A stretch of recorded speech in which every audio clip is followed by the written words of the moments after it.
ऐसा बाइबल जरा दिखाना दो मुझे भी। जो कोई अच्छे दिन देखना चाहता है वो 5 घंटे प्रेयर में बैठे। जो कोई अच्छे दिन देखना चाहता है भारी ऑफरिंग चर्च में डाले।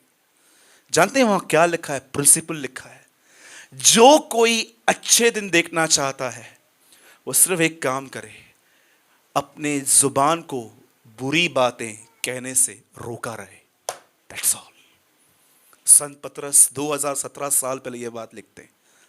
वो कहते हैं अगर आप अपने जिंदगी में अच्छे दिन देखना चाहते हो ना, वो कहता है सिर्फ एक काम करो, जो तुम बोलना चाहते हो वो मत बोलो, जो तुम्हें बोलना चाहिए तुम वो बोलो।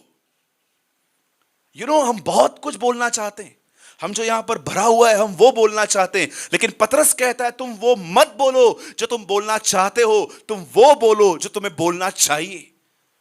आप कई बार आप बोलने के बाद है ना, आप 10 मिनट शांत रहोगे ना, आपको पवित्र आत्मा दिखाएगा ये करेक्ट वर्ड्स नहीं थे, ये ठीक शब्द नहीं थे बोलने के, कुछ और उसे उत्तम बोला जा सकता था। मैंने कई बार ऐसे देखा है, जब मैं किसी से बात करने के बाद अकेली प्लेस पे आता हूं ना, जब मेरे पास कोई नहीं रहता है, मुझे पवित्र आत्मा कहता है इस तरह बात करना जरूरी नहीं था, क्यों बोलता रहता है तू, काय को पकड़ पकड़ के कुछ भी बोलता रहता है, चुप रहे। सच कहता हूं। आप मुझे बताइए, आप में से कोई ऐसा है जो ईमानदारी से आज कह रहा है ब्रदर कि कई बार ऐसा होता है मैं कुछ बोल देता हूं, उसके बाद मुझे लगता है कि ऐसा नहीं बोलना चाहिए था मुझे एक्चुअली। जो कोई अच्छे दिन देखना चाहता है, आप जानते हो एक दिन क्या हुआ? बाइबल कहती है एलियाजर के लिए रिबका ने कहा कि जो तेरे ऊंट है ना मैं उन्हें पानी पिलाऊंगी। क्या रिबका जानती थी इन्हीं ऊंटों पर बैठ के मैं हैरान जाऊंगी? वो नहीं जानती थी, लेकिन वो उस पे बैठ के ही वहां पर गई।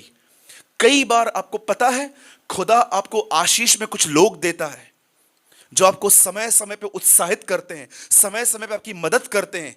और आपको पता है जब आप उनके साथ बुरा करते हो, आप उनके साथ बुरी तरह बात करते हो, एक्चुअली खुदा ने आपको एक आशीष दी, एक इंसान दिया और आपने उसको रिजेक्ट कर दिया। सच कहता हूं।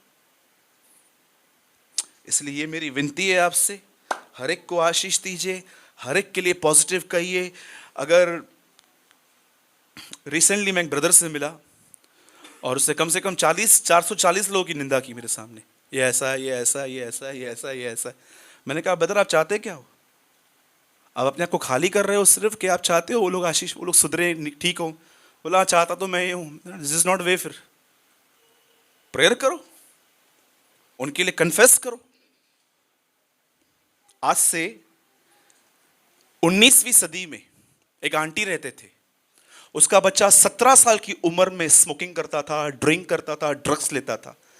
और जब वो अपने बेटे को समझाती थी बेटा तू क्या कर रहा है, मत कर, वो लड़का मानने के लिए तैयार ही नहीं। आखिर इस बहन ने जड़ निकाल दी कि एक्चुअली मेरा बेटा ऐसा क्यों है। आप जानते हो उसने क्या किया? उस बहन को यह पता चला कि वो ऐसे 8 लोगों के साथ घूमता रहता है सारा दिन जो इन्हीं बातों में रहते हैं। और उस बहन ने जानते हैं क्या किया? घर पे बैठी और कहा प्रभु मैं प्रार्थना करती हूं ये जो ग्रुप है ना छोटा सा जहां पर ये सब हो रहा है उस पर फूट पड़ जाए, ये सब अलग अलग हो जाए। 15 दिन के बाद उन लोगों में फूट पड़ गई, वो ग्रुप ही अलग अलग हो गया। शब्दों में इतनी ताकत है। इसीलिए जब भी आप यहां आते हो मैं हमेशा आपको बोलता हूं जो आपके बगल में बैठे उन्हें ब्लेसिंग दो, क्योंकि घर में तो उनको कोई देता नहीं है बेचारों, कम से कम यहां तो ले जाए। बोलो यीशु मसीह की। कितने लोग मेरी बात समझे?